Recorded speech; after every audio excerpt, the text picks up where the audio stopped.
মহিলাদেরকে দেখেন না, ঘর থেকে বের করে দেওয়া হয়েছে। আমার ছোটবেলাও দেখেছি, এমনকি হিন্দু মহিলারা যখন আমাদের পাশে দিয়ে যেত, তখন তারা কি মাথায় কাপড়টা একটু টেনে দিত, একটু রাস্তার পাশে দিয়ে যেত। আর এখন তো আপনাদের মেয়েদের ধাক্কার কারণে আপনি রাস্তার মধ্যখান দিয়ে হাঁটতে পারেন না, ও তো বা ধাক্কা দিয়ে আপনাকে অন্যদিকে ফালিয়ে দেবে। ইউনিভার্সিটিগুলোতে এখন নারীরা, মেয়েরা, আপনাদের মেয়েরা ইউনিভার্সিটিগুলোতে এখন ওরা কি করে, নাচে, ওদের সেলিব্রেশন। কারণ আজকে তার কি র‍্যাগ ডে বুঝেন তো আপনারা? র‍্যাগ ডে তো বুঝেন? র‍্যাগ ডে মানে হলো সিনিয়ররা জুনিয়রদেরকে উলঙ্গ করে তারপরে পিটাবে, অথবা তাদের লজ্জাস্থানে বিভিন্ন ভাবে আঘাত করবে, দেখাবে। কেন? লজ্জা থাকতে নাই। আবার লজ্জা কিসের? লজ্জা বলতে কোনো জিনিস থাকবে না। সেকুলার ধর্মে লজ্জা বলতে কোনো জিনিস নাই। যত নির্লজ্জ হতে পারো তুমি, তত মডার্ন, তত আলট্রা, তত তুমি অ্যাডভান্সড, তত তুমি কি অনেক বেশি আধুনিক, তত তুমি সেকুলার। যদি তুমি উলঙ্গ হতে পারো অথবা অর্ধ উলঙ্গ হতে পারো, এবং সেগুলোকে প্রমোট করা হয়, বিভিন্নভাবে প্রমোট করার জন্য যত ধরনের আয়োজন আছে, সকল আয়োজন দেখতে পান না করা হয়েছে। নারীদেরকে ঘর থেকে বের করে দেওয়া হবে, এবং বের করে দিয়েছে আমাদের নারীদেরকে। আমাদের ঘরগুলো এখন শূন্য, হাহাকার। সেখানে কোনো নারী নাই, সেখানে কোনো মায়েরা নাই, আমাদের সন্তানগুলো লালন পালন করার মতো কোনো লোক নাই। ওদের ফ্যাক্টরিতে তাদের নারী শ্রমিক দরকার ছিল, আপনার ফ্যাক্টরি তো নারী শ্রমিকের দরকার নাই। আল্লাহ সুবহানাহু ওয়া তাআলা পুরুষদেরকে কাওয়ামুনা বানিয়েছে, আর রিজালু কাওয়ামুনা আলা নিসাই বিমা ফাদ্দালাল্লাহু বা'দাহুম আলা বা'দিন ওয়া বিমা আনফাকু। পুরুষরা তো তারা কি ব্যয় নির্বাহ করবে, এটা তাদের দায়িত্ব। আর নারীদের দায়িত্ব হচ্ছে পুরুষ বানানো। বুঝেন নাই কথা? আবার বলি, ভালো করে মনে রাখবেন। পুরুষদের দায়িত্ব হচ্ছে ইনকাম করা, আর নারীদের দায়িত্ব হচ্ছে এই মানুষগুলোর পুরুষ বানানো। আর নাইলে সবগুলো মানুষ অমানুষ হয়ে যাবে। এই পৃথিবীর সব ভালো মানুষগুলো কোন না কোনো একজন মায়ের মাধ্যমে তৈরি হচ্ছে। আবার বলি, পৃথিবীর সকল ভালো মানুষগুলো কোনো না কোনো ভাবে তার মায়ের মাধ্যমে তৈরি হয়েছে। Otherwise impossible. আপনি নবী রাসূলদের কথাই দেখেন, মুসা আলাইহিস সালামের কথা চিন্তা করেন, ঈসা আলাইহিস সালামের কথা চিন্তা করেন, মুহাম্মদুর রাসূলুল্লাহ সাল্লাল্লাহু আলাইহি ওয়াসাল্লাম কথা চিন্তা করেন। আচ্ছা, আপনি ইসমাইলের কথা, আপনাদের পিতা ইসমাইলের কথা চিন্তা করেন তো। বাবা তো বহুত দূরে, মাকে এবং সন্তানকে রেখে মক্কায় চলে গেছেন। আমি যদি শুধু এর উপর আলোচনা করি, তাহলে সারা রাত কমপক্ষে আলোচনা করা উচিত হবে যে নারীরা, আমাদের মায়েরা কিভাবে তাদের সন্তানদেরকে বড় করেছে। কিন্তু সন্তানদেরকে বড় করার জন্য মায়েদেরকে রাখা হবে না ঘরে, তাদেরকে ঘর থেকে বের করার জন্য যত আয়োজন আছে সব আয়োজন করা হচ্ছে। বিশেষ করে ইয়াং লেডিদেরকে, ইয়াং মেয়েদেরকে তো আপনি ঘর থেকে বের হতেই, আপনি ঘরে রাখতেই পারবেন না। এমনকি সে পড়াশোনা করেছে, সে হতে পারে একজন হিজাবি সিস্টার, সে হয়তো কি করেছে, অনেক ডিগ্রি অর্জন করেছে, master in arts or master in science or business or this and that, অথবা তিনি ইঞ্জিনিয়ার, অথবা তিনি একজন ডাক্তার, তিনি প্র্যাকটিস করবেন না, অথবা তিনি ব্যারিস্টার, তিনি প্র্যাকটিস করবেন না, তিনি চাকরি করবেন না, এটা হতেই পারে। হিজাবি সিস্টার, তিনি মনে করছেন তার কাজ হলো বাইরে, তার ঘরের কাজটাকে তার কাছে তৈরি করে দেওয়া হচ্ছে, এটা চাকরানি। আমি কি চাকরানি নাকি? তিনি ঘরে তার স্বামীকে ভাত বেড়ে দেয়া, এটাকে তিনি চাকরানি মনে করছেন। কেউ তার বসেরে একটু পানি দেওয়ার জন্য এখানে দাঁড়িয়ে থাকাটাকে তিনি মনে করছেন তার জন্য প্রেস্টিজের ইস্যু, এটাই তার সম্মান। বসের একটু পানি দেওয়ার জন্য বস তার দিকে লোলুপ দৃষ্টিতে তাকিয়ে থাকবে, এটাকে সে মনে করছে এটা তার অনার, এটা তার ডিগনিটি, এটা তার সম্মান। আর স্বামীকে পানি দেয়া, অথবা স্বামীকে খাবার দেয়া, স্বামীর মাথাটা একটু টিপিয়ে দেয়া, অথবা স্বামীর সন্তানকে লালন করা, এটাকে মনে করছে তার জন্য ডিসগ্রেস, অসম্মান। অবস্থা এরকম কিনা বলেন তো? এরকমই তো অবস্থা। এটা কে তাদেরকে শেখালো? এটা কে তাদেরকে শিখিয়েছে? এটা হলো মূল উদ্দেশ্য, এটা যে তাদেরকে ধ্বংস করে দেওয়া হবে, ইয়াং লেডিদেরকে ধ্বংস করে দেওয়া হবে, যেন এদের পেট থেকে আর কখনো ওমর ইবনে আব্দুল আজিজরা জন্ম না নেয়, আর যেন আব্দুল্লাহ ইবনে ওমররা যেন এখান থেকে আর জন্ম না নেয়, যেমন আবু হানিফারা অথবা ইমাম শাফির অথবা ইমাম বুখারীরা যেন এখান থেকে জন্ম না নেয়। ইমাম বুখারীর বাবা মারা গেছেন, ইমাম শাফির বাবা মারা গেছেন, আহমদ ইবনে হাম্বলের বাবা নাই, ইমাম মালিকের বাবা নাই, আবু হানিফার বাবা বহু আগে মারা গেছেন। মায়েরা তাদেরকে বড় করেছেন, মায়েরাই তাদেরকে কষ্ট করে লালন পালন করেছেন। অতএব এরকম যেন জগৎ বিখ্যাত, জগৎকে পরিবর্তনকারী ধ্যান ধারণা যোগ্যতা সম্পন্ন লোকেরা যেন এই মায়েদের গর্ভে আর জন্ম না নিতে পারে, অথবা তাদের ঘরে যেন এরা বড় হয়ে না উঠতে পারে। তাদের আদরে যেন এরকম চরিত্রবান যুবকগুলো যেন আর তৈরি না হয়, এই জন্যে ওরা আপনাদের নারীদেরকে ঘরে থাকতে দেবে না, আপনাদের মেয়েদেরকে ঘরে থাকতে দেবে না। ওদের সামনে একটা রঙিন দুনিয়া, তৈরি করে দেবে। 10,000 টাকা 15,000 টাকার বেতনের জন্য সে সকাল থেকে সন্ধ্যা পর্যন্ত দৌড়াবে। রাতের বেলা যখন ফিরে আসবে তখন সে তো ক্লান্ত। তার সন্তানকে কে দেখবে? সন্তানকে কে মানুষ করবে? মানুষ করার মধ্যে কেউ নাই। নারীরা যদি সন্তানের দিকে না তাকায় তাহলে গোটা পৃথিবী মানুষের চেহারায় অমানুষে ভর্তি হয়ে যাবে। এবং তাই আপনি দেখতে পাবেন চেহারা মানুষের, কিন্তু পরিপূর্ণ হবে এটা একটা অমানুষ। চেহারা দেখতে পাবেন মানুষ, পরিপূর্ণভাবে অমানুষ। যদি বিশ্বাস না করেন ইউনিভার্সিটিগুলোতে একটু গিয়ে দেখেন, বিশ্ববিদ্যালয়গুলোতে একটু গিয়ে দেখেন যে সেখানে কি ঘটে। আমাকে একটা ডিভিশনের একজন ডিসি তিনি বলেছেন যে তিনি অনেকগুলো প্রাইভেট ইউনিভার্সিটি তিনি ঘুরেছেন তার মেয়েকে ভর্তি করানোর জন্য। তিনি বললেন যে আমি গিয়ে একটাতেও আমার মেয়েকে ভর্তি করানোর মতো সাহস আমি পাইনি, কারণ আমি ওখানে গিয়ে দেখেছি এরা কি মাতাল নাকি মানুষ আমি বুঝতে পারি নাই, কারণ আচরণ মাতালের মতো। আর মেয়েদের দিকে তাকালে মনে হয় না যে এরা কি কোনো মানুষ নাকি, এরা মনে হচ্ছে তাদের শরীরকে প্রদর্শন করার প্রতিযোগিতা তারা নেমেছে। একটা ইউনিভার্সিটিতে গিয়ে দেখলাম এখানে মেয়েদের কারো কারো মাথায় কেবল কি আছে, ওড়না আছে, কোনো ওই রকম হেজাব বলতে কোনো কিছু নেই, এমনি মাথায় ওরা ওড়না দিয়ে রাখে, অথবা তাদের বুকের উপর ওড়না আছে, কেবল এতটুকু আমি দেখেছি। আমি মনে হচ্ছে তাইলে এখানে কমপক্ষে দেয়া যায়, আর কোথাও দেওয়ার মতো আমি পাই নাই। বুঝতে পেরেছেন? This is the scenario in your very beloved society. আপনার সমাজের কিন্তু এইটাই হচ্ছে অবস্থা। সমাজে এইরকম একটি পরিস্থিতি আপনি দেখতে পাবেন প্রিয় ভাইরা, এবং আপনি দেখতে পাবেন যে যুবকদের সামনে কেবলমাত্র তৈরি করে হয়েছে কেবলমাত্র একটা দুনিয়া। তারা সব কিছু কেবল দুনিয়ার মানদণ্ডে তারা দেখতে পায়, দুনিয়ার মানদণ্ডে তারা দেখতে চায়। কেবলমাত্র দুনিয়া তাদের সামনে। একটা বিশ্ববিদ্যালয়ের ছাত্র অথবা ছাত্রী ইউনিভার্সিটি থেকে বের হয়েছে, পরে 8 বছর 7 বছর 6 বছর পর্যন্ত কেবল চাকরির জন্য সে অব্যাহতভাবে ছুটতে থাকে। এখান থেকে দৌড়, ওইখান থেকে দৌড়, ওইখান থেকে দৌড়, এগুলো সে করতেই থাকে। এমনকি আপনাকে এসে কখনো কখনো বলে, বাবা আমার আমি ওই চাকরিটা করব, ওই চাকরিটার জন্য আমাকে 30 লাখ টাকা দিতে হবে। কি দিতে হবে? 30 লাখ টাকা ওইখানে ঘুষ দেয়া লাগবে। বেতন কত? 30,000 টাকা।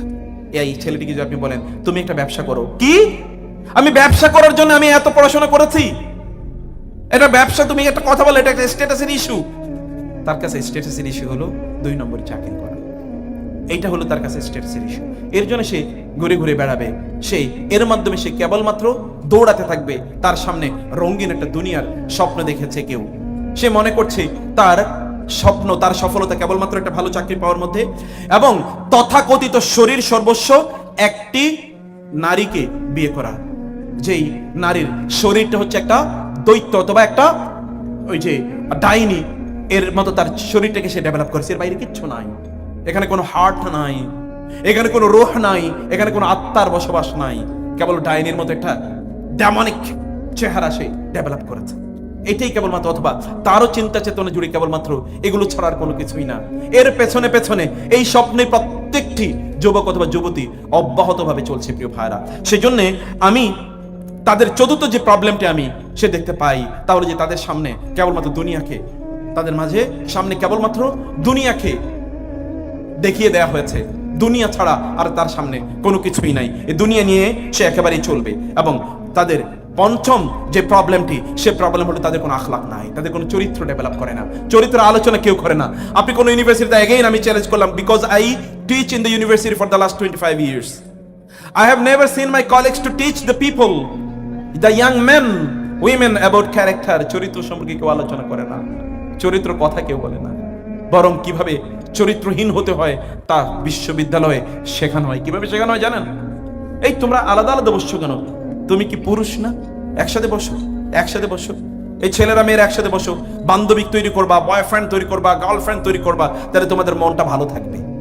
এগুলো তাদেরকে শুধু শেখানোই হয় না, বাধ্য করা হয়, উদ্বুদ্ধ করা হয়। আলাদা বসতেই দেখো না কেন? তোমরা আলাদা বসবে, তোমাদেরকে একসাথে বসতে হবে। তোমরা আড্ডা দেবো না কেন?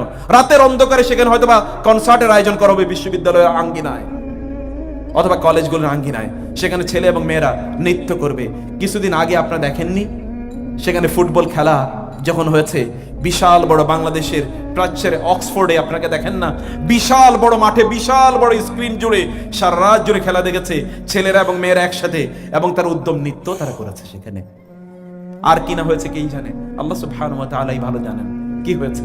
এই হচ্ছে শিক্ষা, এই হচ্ছে নৈতিকতা, এটাই শেখানো হয়, এটাই জানানো হয়। আখলাক নাই, কোনো আখলাকের কোনো বালাই সেখানে নাই। ফলশ্রুতিতে তারা তাদের সময় সম্পর্কে তাদের মধ্যে কোনো ধারণা ডেভেলপ করে নাই। তারা কিভাবে তাদের নিজেকে প্রোডাক্টিভলি তারা তাদের নিজেকে তৈরি করবে, এই জিনিসই তাদের মধ্যে তৈরি হয় না, কারণ তার আখলাকের সাথে এগুলো সম্পৃক্ত। তার কথা কি হবে সেটা জানে না। এমনকি আপনি দেখবেন তারা তাদের পিতামাতার সাথে কিভাবে আচরণ করবে তাও তারা জানে না। তার বন্ধুর সাথে সে খুবই কোমল ভাবে কথা বলে, অথবা বান্ধবী তাকে একটা চড়ও মেরেছে। অনেক ইয়াং পোলাপাইন আছে, বান্ধবী যদি একটা চড় মারে তাইলে এটা তার জন্য একটা গর্বের কারণ। জানিস আমার বান্ধবী গতকাল আমাকে একটা চড় মেরেছে, এটা তার জন্য একটা ক্রেডিট, একটা প্রেস্টিজের ইস্যু। কারণ এই চড়টা একটা ভালোবাসার চড়। তো তার বাবা অথবা তার মা একটু গরম চোখে তার দিকে তাকিয়েছে, অন্যায় করেছে, এই জন্য সে ঘর থেকে বের হয়ে যায়। কথা সত্য কিনা বলেন তো? ওদের কাছে ওরা হচ্ছে সবচেয়ে বেশি প্রিয়। কে থাপ্পড় মারলো এটা, অথবা গালি দিয়েছে, এই গালিটাই কি তার জন্য অনেক কিছু। অভিমান করে তার বন্ধু অথবা বান্ধবী, ক্রস জেন্ডারের কথা বলছি, বন্ধু মানে মেয়েদের কথা বলছি, আর বান্ধবী ছেলেদের কথা বলছি, কেন তার সাথে রাগ করেছে, ও অভিমান ভাঙ্গার জন্য তার কত না বায়না, কত না বায়না। কিন্তু মা যে কষ্ট পেয়ে বসে আছে, মায়ের দিকে তাকানোর একটা সময় নাই ওর, মাকে ফোন করার সময় নাই। বাবা কষ্ট করে হয়তো তার জন্য টাকা পাঠিয়েছে গ্রাম থেকে, গ্রামের ছেলেগুলো ওরা যায় শহরে, বাবা কষ্ট করে টাকা দেয়, বহু কষ্ট করে। বাংলাদেশের অধিকাংশ মানুষই গ্রামে বসবাস করে, অধিকাংশ টাকা পয়সা কিছু ডাকাতদের হাতে কুক্ষিগত অবস্থায় আছে, আর ওদিকে বাকি মানুষরাও তারা বিভিন্নভাবে তারা কষ্টে জর্জরিত। এই টাকা দিয়ে সে অন্যের জন্য মোবাইল ফোন, স্মার্টফোন কিনে দেয়, অন্যের জন্য তার মোবাইলে এমবি কিনে দেয়, অথবা তার জন্য বিভিন্ন ট্রিট এর ব্যবস্থা করে, বিভিন্ন দিব্য উপলক্ষে তার জন্য ফুল কিনতে যায়, অথবা তার জন্য বিভিন্ন ধরনের গিফট কিনতে যায়। তার মাকে ফোন করার মতো একটা মুহূর্ত সময় নাই, বাবার কথা জিজ্ঞেস করার মতো একটা মুহূর্ত সময় নাই। কেন বাবা দেরিতে টাকা পাঠালো, সেজন্য সে নেশা করে। আসলে তো টাকা দেরি করে বাবা পাঠিয়েছে এটা ইস্যু না, ইস্যু হলো বান্ধবীকে নিয়ে ট্রিট করতে পারে না, ট্রিট দিতে পারে না। এই গ্রামের ছেলেগুলো, এই গ্রামের মেয়েগুলো, কে তাদেরকে শিখিয়েছে এগুলো? কে তাদেরকে এগুলো শেখালো? এই আখলাক তাদেরকে শেখানো হয় নাই। ওরা রাত জুড়ে ওরা আড্ডা দেয়, ওরা কার সাথে সময় কাটায়, ওরা রাত জুড়ে ওরা কোন সিনেমা রিলিজ হয়েছে এরা সম্পর্কে তাদের প্রচুর পরিমাণ খবর আছে। কিন্তু বাবাটা যে বেশ কয়েকদিন পর্যন্ত অসুস্থ অবস্থায় কাতরাচ্ছে, এই খবর নেওয়ার মতো সময় ওর নাই। ওর পরীক্ষা শেষ হয়, তারপরে ও বাড়িতে যাওয়ার মতো সময় পায় না, কারণ বান্ধবীকে নিয়ে একটু কাটাতে হবে সময়, বন্ধুদেরকে নিয়ে একটু আড্ডা দিতে হবে। ইত্যকার কে শিখাবে ভাইয়ারা? বিশ্বাস করুন, এদেরকে দেখে দেখে আমি ক্লান্ত।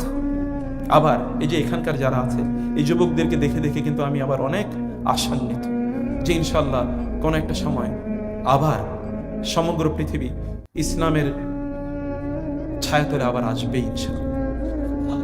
কোন না কোনো ভাবে, কোন না কোনো এক সময় সমগ্র আমরা সবুজ দেখতেই পাবো। এটা ইসলামের সবুজ, এটা ইসলামের সবুজ আমরা দেখতে পাবো।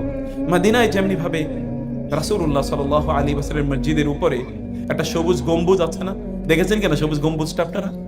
এই সবুজ গম্বুজ গোটা পৃথিবীকে একবার ইনশাআল্লাহ সবুজ করে দেবে ইনশাআল্লাহ। সেই গম্বুজের সবুজতা, অর্থাৎ সেই গম্বুজের যে সুন্নাহ আছে, সেই গম্বুজের নিচে শায়িত যে ব্যক্তি আছেন মহানবী মুহাম্মদুর রাসূলুল্লাহ সাল্লাল্লাহু আলাইহি ওয়াসাল্লাম, এই গোটা পৃথিবীকে আবার সবুজ করবে। আমি সেই প্রত্যাশা দেখি এই যুবকদের হাত ধরে।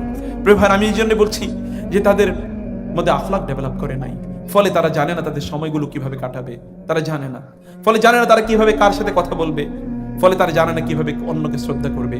সামান্য তুচ্ছ কিছুর বিনিময়ে তারা তাদের জীবনকে বিক্রি করে দেয়, সামান্য তুচ্ছ কিছুর বিনিময়ে তাদের জীবনকে বিক্রি করে দেয়। আপনি যদি জানতেন তাহলে আপনার শিহরিত হয়ে উঠতেন। আমি কিভাবে বলি এই কথাগুলো? এগুলো বলার মতো ভাষা নাই, এগুলো বলার মতো ভাষা নাই। কেবলমাত্র এতটুকু বলি, এখানে যারা আছেন আপনাদের মেয়েদেরকে আপনারা ইউনিভার্সিটিগুলোতে পাঠিয়ে আপনারা হয়তো তৃপ্তির ঢিকুর তুলছেন, আমার মেয়ে ইউনিভার্সিটি হোস্টেলে থাকে, কি করে আপনি বাকিটা কিচ্ছু জানেন না, আপনি কিচ্ছু জানেন না বাকিটা। আপনাকে জানা দরকার, আপনাকে জানা দরকার, আপনাকে জানতে হবে, আপনাকে জানতে হবে আপনার মেয়েটা কি সত্যিকার অর্থে যার জন্য এই ঘাম ঝরিয়ে টাকা পাঠাচ্ছেন, এই মেয়েটা কি সত্যি করতে আপনার জন্য জান্নাত কিনছে, নাকি কিয়ামতের দিন আল্লাহ বলবেন কিফ থামো ইন্নাকা দাইয়ুসুন, তুমি তো দাইয়ুস, কারণ তোমার মেয়েটা তো পর্দা অনুসারে চলে নাই। আপনি কষ্ট করে দুনিয়াও চললেন, আখিরাতটা আমিলাতুন নাসিবা তাসলা নারান হামিয়া।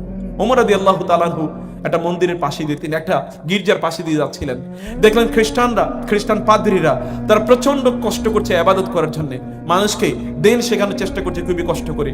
ওমর কেঁদে দিলেন, সেখানে একজন হুযায়ফা রাদিয়াল্লাহু তাআলা আনহু সাহাবী ছিলেন। তিনি বলেন, ইয়া আমিরুল মুমিনিন লিমা তাবকি, কাঁদছেন কেন আমিরুল মুমিনিন? আমিরুল মুমিনিন কাঁদছেন কেন?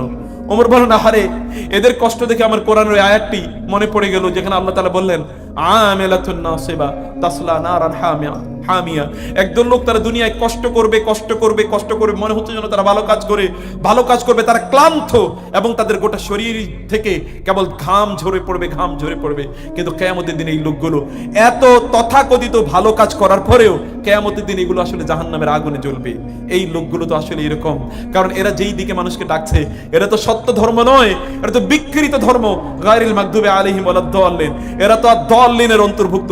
এরা নিজেরাও দাল্লিন, এরা অন্যদেরকেও দাল্লিন বানাচ্ছে। এরা তো খুব ভালোবেসে তারা মানুষকে তাদের ধর্মের দিকে দাওয়াত দিচ্ছে, কিন্তু এরা নিজেরাও পথভ্রষ্ট, অন্যরাও পথভ্রষ্ট।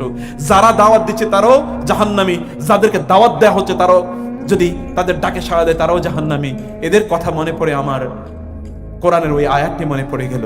আপনাদের অবস্থা কি তাই হচ্ছে কিনা? আপনি প্রচন্ড কষ্ট করে সন্তানকে পড়াচ্ছেন, দিনরাত কষ্ট করছেন ওকে পড়ানোর জন্য, এবং সে যেভাবে যা পড়ছে অথবা যেভাবে তার জীবন যাপন করছে, এর কি কিয়ামতের দিন আপনাকে দাঁড়কে কিফ ইন্নাকা মাসউল, দাঁড়াও, তোমাকে প্রশ্ন করা হবে, তুমি উত্তর দিয়ে তারপরে সামনে তোমাকে এগিয়ে যেতে হবে। ইন্নাকুম মাসউলুন, তোমাদেরকে আজকে দাঁড়াও, তোমাদেরকে আজকে প্রশ্ন করা হবে।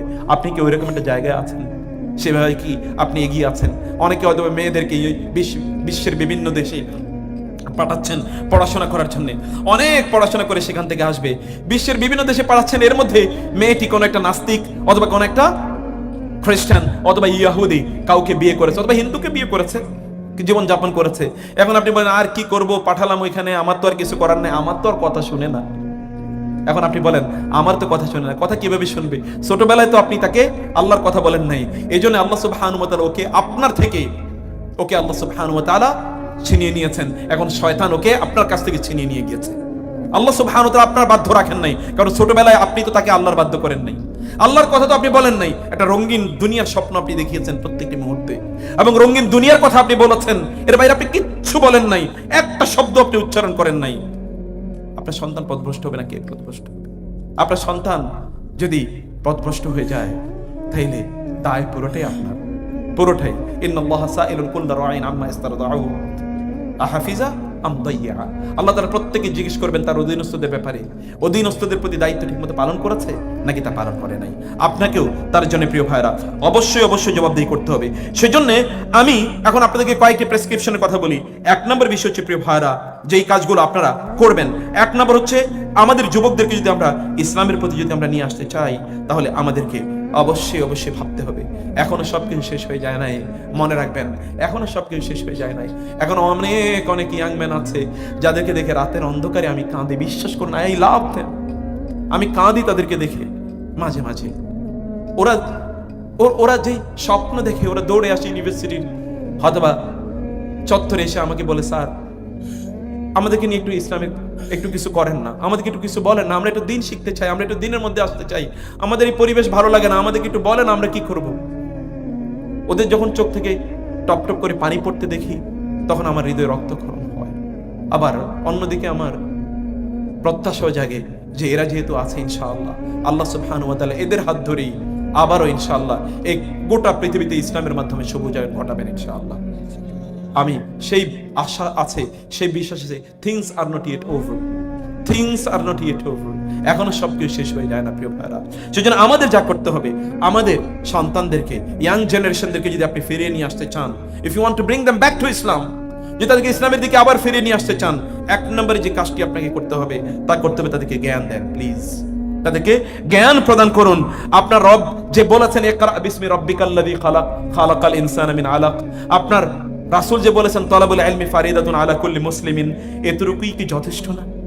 আপনার রব জি বলেছেন, আল ইয়াস্তাবিল লাযীনা ইয়ালামুন ওয়াল লাযীনা লা ইয়ালামুন, যারা জানে না তারা কি এক সমান? আপনার রব জি বলেছেন, ইউতিল হিকমাতা মান ইয়াশা ওয়া মান ইউতিল হিকমাতা ফাকাদ উতিয়া খায়রান কাসীরা, যাকে আল্লাহ তাআলা প্রজ্ঞা দিয়েছেন, দ্বীনের জ্ঞান দিয়েছেন, তাকে আল্লাহ সুবহানাহু ওয়া তাআলা সবচেয়ে বেশি কল্যাণ দিয়েছেন। আপনার রব বলছেন তাকে সবচেয়ে বেশি কল্যাণ দিয়েছেন। আপনি কল্যাণ কোথায় খুঁজতে যান? যে কল্যাণের মালিক তিনি বলছেন কল্যাণ এটা, তিনি বলছেন কল্যাণ আমি এই সকল লোকদেরকে দেব। আপনি কোন জায়গায় কল্যাণ খুঁজতেছেন? আপনি বেলুনের মধ্যে কল্যাণ খুঁজবেন? আপনি বেলুন সংস্কৃতি তৈরি করতে চান? আপনি যে সভ্যতা বিনির্মাণ করছেন সেই সভ্যতা দেখেন না মুহূর্তের মধ্যে চূর্ণ বিচূর্ণ হয়ে যায়। 17 সেকেন্ডের ভূমিকম্প কিভাবে তাণ্ডব ঘটিয়ে দেয় দেখেন না। এটি তো ভালো মানুষদের উপরে গেছে, খারাপদেরকে আল্লাহ তাআলা ওয়ার্নিং দিলেন। ভালোদের যদি এরকম করে থাকে তাহলে খারাপদের কি করবে একটু চিন্তা করে দেখো। তোমরা যারা খারাপ আছো তোমরা একটু সতর্ক হও। আল্লাহ সুবহানাহু ওয়া তাআলা ভালোদেরকে তুলে নেন।